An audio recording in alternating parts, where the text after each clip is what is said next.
प्रिय दोस्तों, कंचनपुरी नगर में एक राजा रहा करता था जिसकी कोई संतान नहीं थी। एक दिन राजा ने देवी से मन्नत मांगी कि उसके घर में अगर एक बेटा हो जाए तो वह नगर से बाहर देवी का एक सुंदर मंदिर बनवाएगा। प्रिय दोस्तों, देवी की कृपा से राजा के घर में एक पुत्र का जन्म हुआ। राजा को अपार खुशी की अनुभूति हुई। राजा ने अपने वचन के अनुसार देवी का एक बहुत ही सुंदर मंदिर बनवाया जो शहर से रास्ते के नजदीक था। हर आने वाले लोगों को मंदिर में देवी के दर्शन करके ही जाना होता था। जो कोई जैसी मन्नत मांगता उसकी वो इच्छा देवी की कृपा से पूरी हो जाती थी। धीरे धीरे राजा का बेटा सियाना होता चला गया। मंत्री के बेटे से उसकी गहरी मित्रता थी। इधर राजा बूढ़े हो चुके थे। एक दिन मंत्री ने राजकुमार को खबर दी कि इस समय राजा साहब की तबीयत बहुत ज़्यादा खराब है। इस समय वे आखिरी सांस गिन रहे हैं। मरने से पहले वे एक बार आपको देखना चाहते हैं। राजकुमार यह खबर सुनते ही तुरंत भागते भागते अपने पिता के पास गया। राजा ने अपने बेटे के सर पर हाथ रखते हुए कहा, बेटा, ये वजीर साहब तुम्हारे पिता के समान है। तुम सदैव इनकी बात मानना। इनके द्वारा समझाए गए रास्ते को पकड़कर ही चलना। कभी धोखा नहीं खाओगे।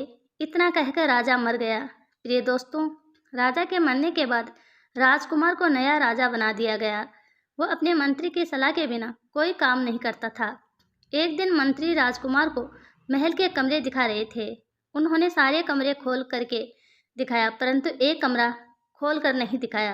राजकुमार ने उस कमरे को भी खोलकर देखने के लिए कहा, लेकिन मंत्री ने वह कमरा दिखाने से मना कर दिया और बोले, राजकुमार, क्षमा करना, यह कमरा काफी दिनों से बंद पड़ा है। आपके पिता ने ही इसे खोलकर ना देखने का आदेश दिया था।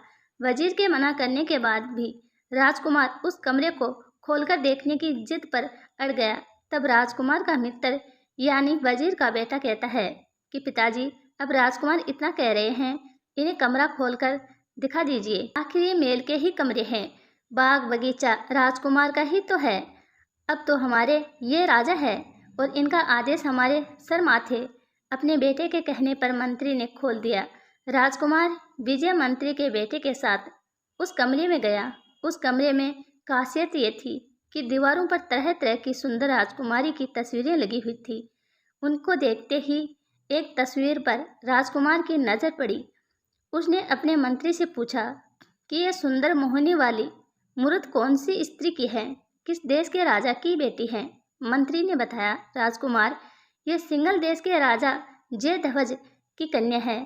इसका नाम है ब्रह्मवती। इसके रूप गुण की जितनी प्रशंसा की जाए उतनी ही कम है। इसके साथ विवाह करने के लिए अनेकों राजकुमार गए और वापस लौटकर कोई नहीं आया।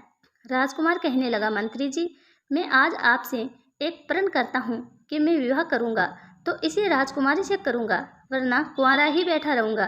राजकुमार का वजीर के बेटे ने भी समर्थन किया। मित्र, यह राजकुमारी तुम्हारी पत्नी बनने के योग्य है। मित्रों, नया नया खून था। किसी से अभी तक सामना नहीं हुआ था। उबाले मार रहा था। उन्होंने बूढ़े मंत्री की एक बात भी नहीं सुनी।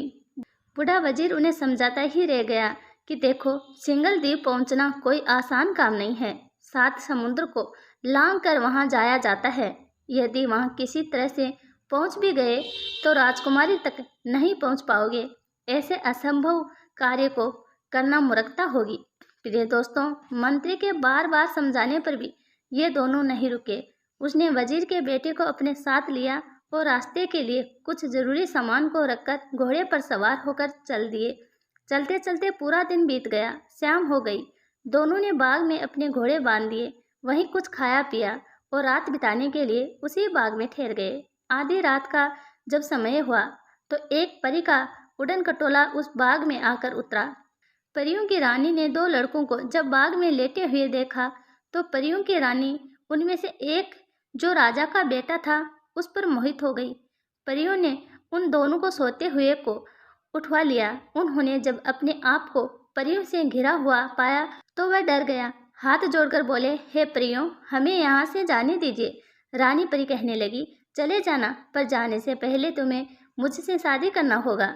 मित्रों, राजकुमार कहने लगा, परियों की रानी, इस समय हम जरूरी उद्देश्य की पूर्ति हेतु घर से निकले हैं। यदि वह हमारा काम बन गया तो हम तुमसे विवाह जरूर करेंगे। परियों की रानी कहने लगी, क्या उद्देश्य है? तो राजकुमार जवाब दिया, हम सिंगल द्वीप की राजकुमारी ब्रह्मवती से शादी करने के लिए जा रहे हैं। इस समय आपसे विवाह नहीं कर सकता। हाँ, यदि हम अपने मकसद में कामयाब हो गए तो मैं आपको वचन देता हूँ कि लौटते समय मैं आपसे विवाह जरूर करूँगा। प्रिय दोस्तों, तब परियों की रानी कहती है कि राजकुमार, सिंगल द्वीप तक पहुंचना मनुष्य के बस की बात नहीं है। राजकुमारी ब्रह्मावती बिना देवी शक्ति के आपको प्राप्त नहीं हो सकती। यदि तुम मुझसे विवाह कर लो तो मैं आपको एक ऐसी चीज दूंगी जिसकी सहायता से तुम्हें राजकुमारी ब्रह्मावती आसानी से मिल जाएगी और तुम सिंगल द्वीप तक पहुंचने में सफल रहो। प्रिय दोस्तों, राजकुमार ये सुनकर बड़ा खुश हुआ और बोला, मैं तुम्हें वचन देता हूँ कि मैं तुमसे विवाह करूंगा। इतना सुनकर परी ने अपना उड़न खटोला और अपनी अंगूठी दे दी और कहा, इस उड़न खटोले की सहायता से तुम सिंगल द्वीप पल भर में पहुंच जाओगे और इस अंगूठी की यह करामात है कि जब भी तुम्हारी उंगली में पड़ी रहेगी तब तक कोई भी आपत्ति तुम्हारे ऊपर नहीं आएगी, ना किसी का जादू टोना तुम्हारे ऊपर असर करेगा। प्रिय दोस्तों, अंगूठी और उड़न खटोला देकर प्रिया आकाश में उड़ गई। इधर राजकुमार विजय और उसका मित्र उड़न खटोले पर बैठकर सिंगल द्वीप को चले गए। वहां पहुंचने पर उन्होंने दोनों चीजों को बांट लिया। अंगूठी तो राजकुमार ने ले ली और उड़न खटोला वजीर के बेटे के पास रह गया। क्या जब ये दोनों ब्रह्मवती के शहर में पहुंचे तो शहर का जो मुख्य दरवाजा था, जो मुख्य द्वार था, वहां उन्होंने देखा कि एक बुढ़िया का घर है। राजकुमार ने सोचा, क्यों ना शहर में तो आ ही गए हैं, इस बूढ़ी माँ के पास पहुंचकर कुछ जलपान किया जाए और राजकुमारी के संबंध में कुछ बातचीत भी कर लेते हैं। उसे यह नहीं मालूम था कि वह बुढ़िया जादूगरनी है। वहां आए हुए अतिथियों को जलपान करवाकर और उस पर अपना जादू चलाकर उसे लूट लेती है।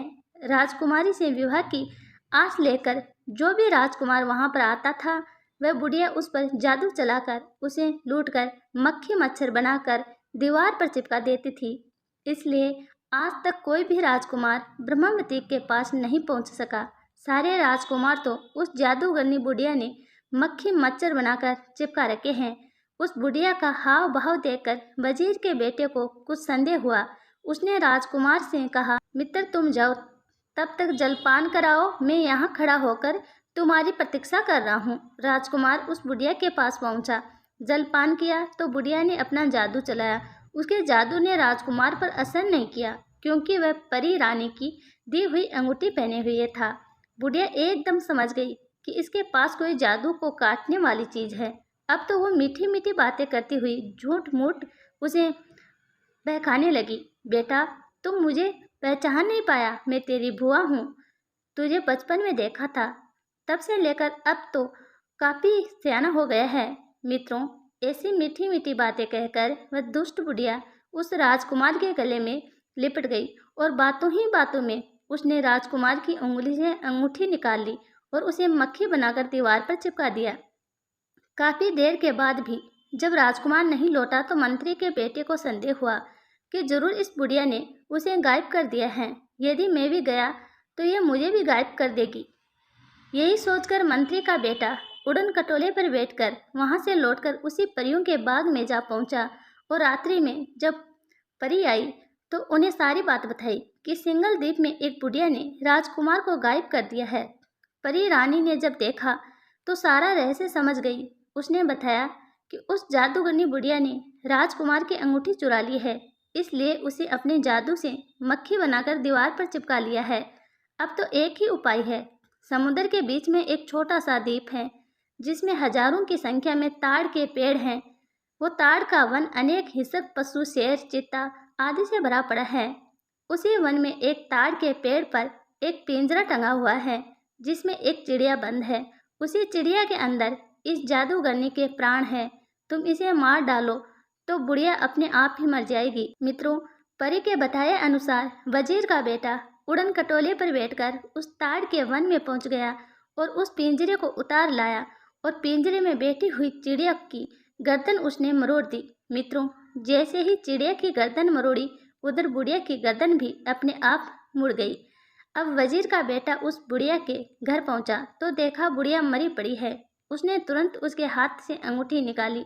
राजकुमार ठीक होकर दीवार से छूटकर नीचे गिर पड़ा।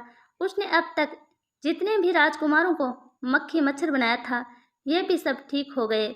सबने मंत्री के बेटे का बड़ा आभार प्रकट किया कि तुमने आज हमें इस दुष्ट बुढ़िया के बंधन से आज़ाद कर दिए हैं।